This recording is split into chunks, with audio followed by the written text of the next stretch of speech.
Aroma of Assamese কিচেনত আপোনালোকক স্বাগতম জনাইছোঁ। মাঘৰ বিহুত বিভিন্ন ধৰণৰ আলু খোৱা পৰম্পৰা আমাৰ মাজত আছে। তাৰ ভিতৰত কাঠ আলু অন্যতম।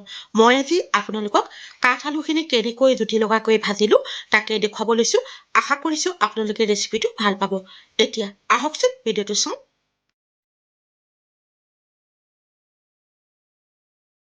ৰেচিপিটোৰ বাবে কাঠ আলু এডোখৰ লোৱা হৈছে। এতিয়া ভিডিঅ'টোত দেখুওৱাৰ দৰে কাঠ আলুডোখৰ বাকলিখিনি গুচাই ভালদৰে ধুই ল'ব লাগিব। প্ৰিয় দৰ্শক, মোৰ এই চেনেলটোত আমাৰ পৰম্পৰাগত বিভিন্ন ধৰণৰ সুস্বাদু ৰেচিপিৰ ভিডিঅ' চাবলৈ পাব। এতিয়াও যদি আপোনালোকে মোৰ চেনেল এৰোমা অফ আছামিজ কিচেনক ছাবস্ক্ৰাইব কৰা নাই, অনুগ্ৰহ কৰি ছাবস্ক্ৰাইব কৰিবচোন আৰু লগতে কাষত থকা বেল আইকনটো টিপি দিব। তেতিয়া মই প'ষ্ট কৰা প্ৰতিটো ৰেচিপিৰ ন'টিফিকেশ্যন মোৰ ভিডিঅ' প'ষ্ট কৰাৰ লগে লগে আপোনালোকে পাই যাব।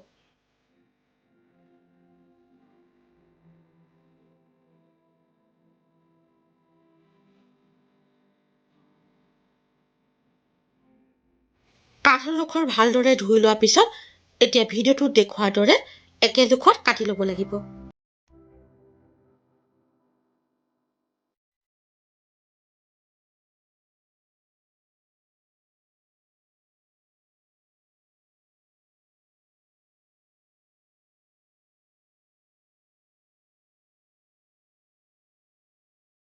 এতিয়া কাঠ আলুৰ টুকুৰাখিনিত জোখমতে নিমখ, হালধি, জলকীয়া গুড়ি আৰু পেৰি পেৰি মছলা অলপমান দি ভালদৰে মিহলাই ল'ব লাগিব।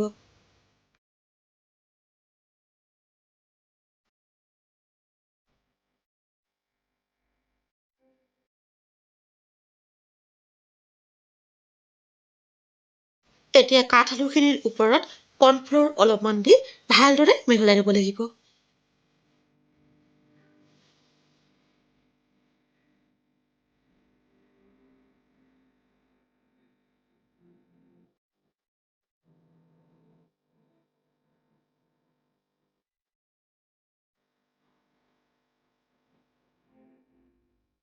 এতিয়া কেৰাহীখন গেছত গৰম কৰি তাত জোখমতে মিঠাতেল দি তেলখিনি ভালদৰে গৰম হ'বলৈ দিব লাগিব।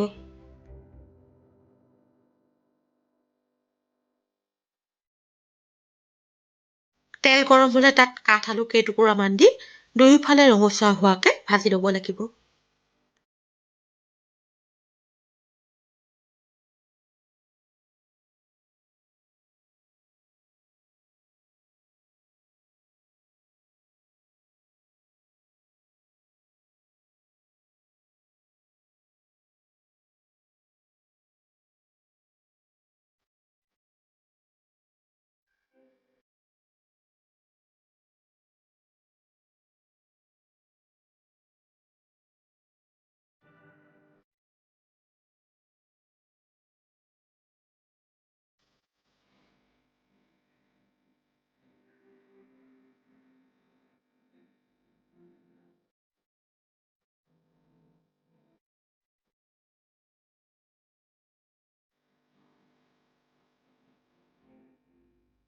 কাঠ আলুখিনি অলপ সময় ভজাৰ পিছত ৰঙচুৱা হ'বলৈ ধৰিছে। এতিয়া কাঠ আলুডোখৰ ভাঙি চোৱা হৈছে। কাঠ আলুডোখৰ ধুনীয়াকৈ সিজি গৈছে। কাঠ আলুখিনি এতিয়া প্লেট এখনত নমাই থ'ব লাগিব।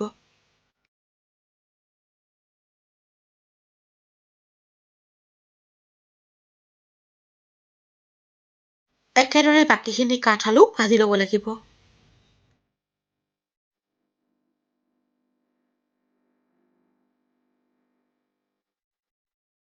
ৰেডিমেড চিপছ, ম'ম' আদি খোৱা ল'ৰা ছোৱালীয়ে কাঠ আলু খাইনো ক'ত ভাল পাব।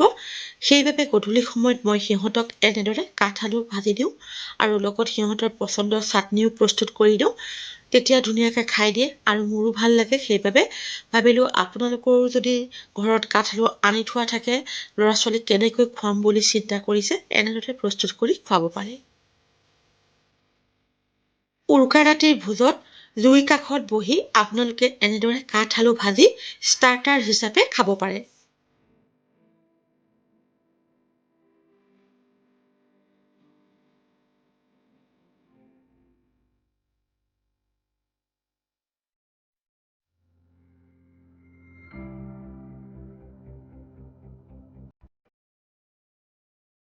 কাঠ আলুৰ মচমচীয়া ভজা প্ৰস্তুত হৈ গৈছে। এতিয়া কাঠ আলুখিনিৰ ওপৰত চাট মছলা ছটিয়াই যিকোনো চাটনিৰ লগত গৰমে গৰমে পৰিৱেশন কৰিব পাৰিব। কাঠআলু এনেদৰে ভাজিলে খাবলৈ বৰ সোৱাদ লগা হয়। আপোনালোকেও এইবাৰ বিহুত এনেদৰে কাঠআলু ভাজি খাই চাব পাৰে। প্ৰিয় দৰ্শক, আপোনালোকৰ যদি মোৰ এই ৰেচিপিটো ভাল লাগিছে তেনেহ'লে লাইক আৰু কমেণ্টৰ জৰিয়তে জনাবলৈ নাপাহৰিব। এনেধৰণৰ সুস্বাদু ৰেচিপিৰ ভিডিঅ'লৈ আকৌ আপোনালোকৰ ওচৰলৈ আহি আছোঁ। আজিলৈ আহোঁ, ধন্যবাদ। লগতে আপোনালোক সকলোকে ইংৰাজী নৱবৰ্ষ আৰু মাঘ বিহুত ইয়াৰ পৰা শুভেচ্ছা জনালোঁ।